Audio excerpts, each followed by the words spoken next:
15.8 seconds left in the second period. Montreal's up 4-0. Max Pacioretty picks up the puck, starts racing down the left wing. Watch what happens next, because in exactly 1 second, his neck will fracture against a piece of metal the NHL knew was dangerous. What follows is so unprecedented that Air Canada threatens to cancel their NHL sponsorship. Montreal police investigate for attempted murder, and every arena in North America gets rebuilt. But here's what nobody talks about. Players had been warning the league about this exact spot for years. They called it the guillotine. The NHL did nothing until everyone was watching. March 8th, 2011. Boston at Montreal. This isn't just a game. These teams have hated each other for a century. 1 month earlier, they combined for 189 penalty minutes in a single game. That's not hockey. That's war. Tonight's personal though. 2 months ago, Pacioretty scored an overtime winner against Boston. As he celebrated, the 22-year-old gave Zdeno Chara a shove. Small, cocky, but you don't shove a 6'9", 255-pound giant and expect him to forget. Multiple players would later confirm what happened next. Chara spent the entire game hunting Pacioretty. This wasn't about the score anymore. This was about respect. Now, watch this sequence carefully. Pacioretty chips the puck past Chara at center ice, takes 3 strides. By NHL rules, he can't be hit anymore. The puck's gone. He's ineligible for contact.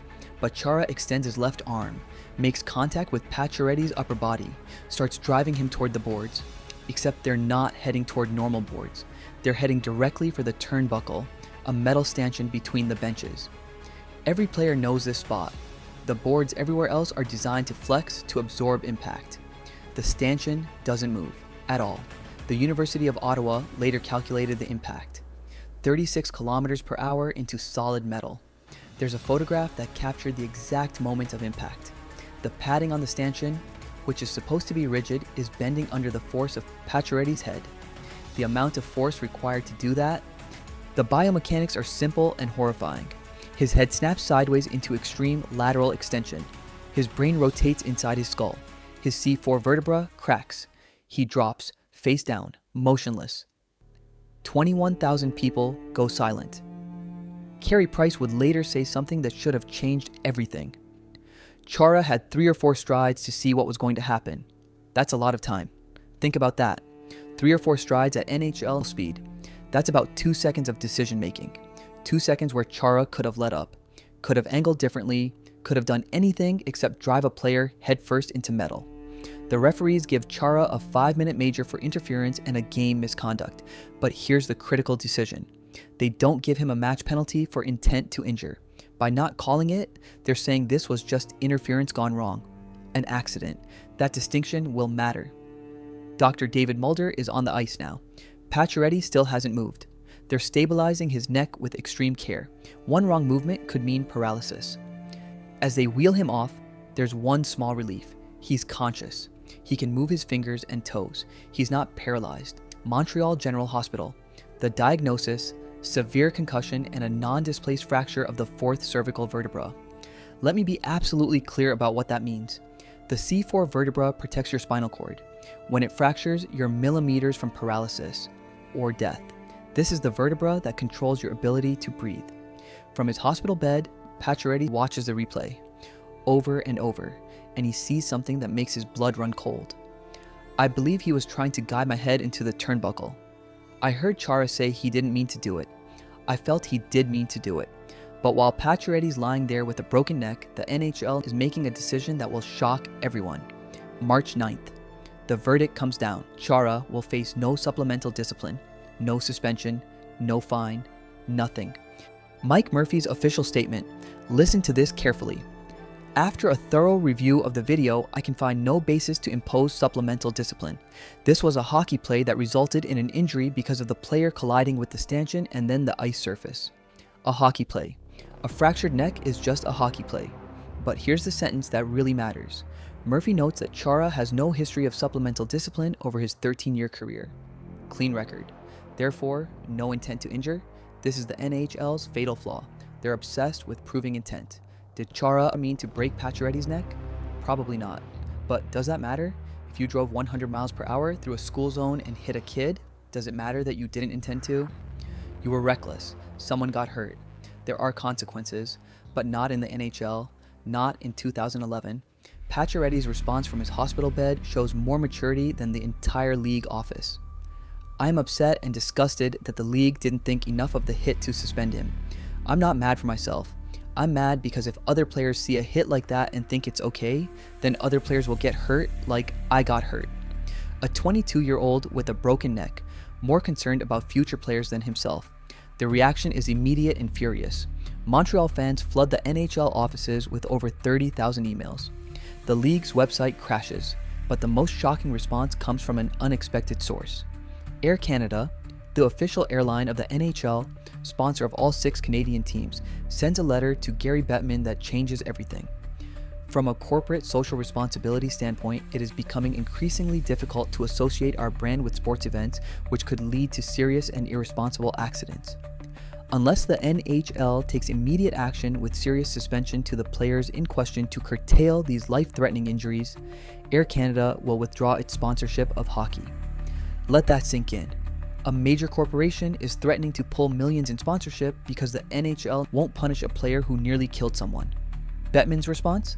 He essentially tells Air Canada to take a hike, suggests other airlines would gladly take their business. But the revolt spreads. Via Rail announces they're reconsidering sponsorship. The Prime Minister of Canada releases a statement. Even Jeff Molson, owner of the Montreal Canadiens, publicly contradicts the league office, something that never happens. And then things get unprecedented. March 10th, 8:47 a.m., Montreal Police Headquarters. The Quebec Director of Criminal and Penal Prosecutions orders something almost unheard of in professional sports: a criminal investigation for attempted murder. Here's what's even more insane. The police have to issue a public statement asking Montreal citizens to stop calling 911 about the hit. The emergency lines are jammed with people reporting what they witnessed as assault. Regular people watching hockey on TV thought they saw attempted murder. For 8 months, detectives investigate. They interview witnesses, analyze video from every angle. And in August, after the Bruins won the Stanley Cup, they interview Zdeno Chara himself.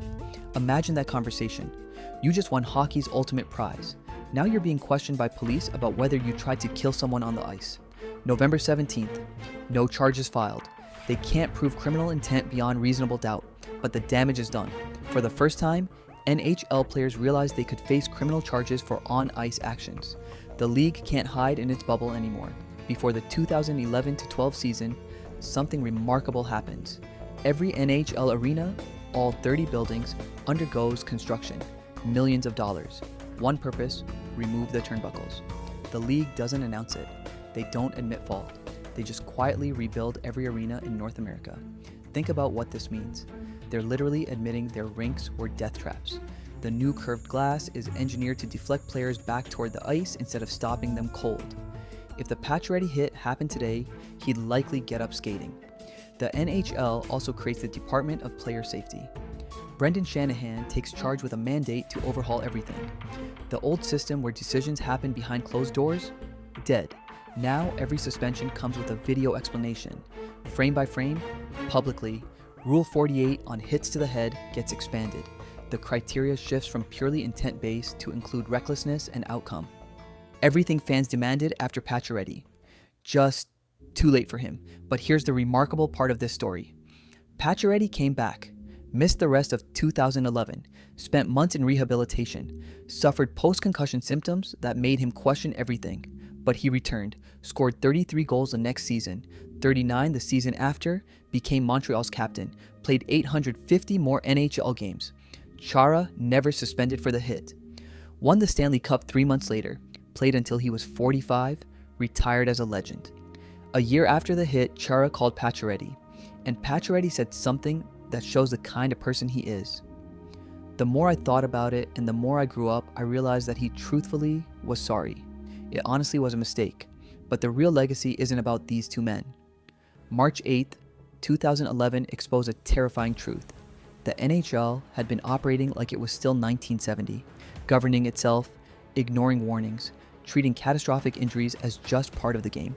It took a 22-year-old nearly dying on live television to change that. It took corporate sponsors threatening to destroy the league. It took criminal investigators asking if this was attempted murder. Today, every NHL player is safer because of what happened to Max Pacioretty. The curved glass protects them. The Department of Player Safety exists. The culture has shifted, slowly, towards skill over violence. But here's what haunts me. How many players got hurt at that spot before this? How many careers ended quietly, without the perfect camera angle, without sponsors threatening to leave? The NHL knew that stanchion was dangerous. The league did nothing until the world was watching, until they had no choice. What we witnessed on March 8, 2011 wasn't just a hit. It was the moment professional hockey was forced to confront its most uncomfortable truth. They'd been 1 inch away from catastrophe every single game, and they knew it. It shouldn't take a fractured neck to make a sport safe. It shouldn't take criminal investigations to make a league care about its players. It shouldn't take a corporation threatening to pull millions in sponsorship to value human life over entertainment. Sometimes the most important changes come from the worst moments, but they shouldn't have to. One hit, less than a second, but the shockwaves lasted years, and somewhere in Montreal, Max Pacioretty can turn his head without pain. He can play with his kids. He can live a normal life. He's lucky.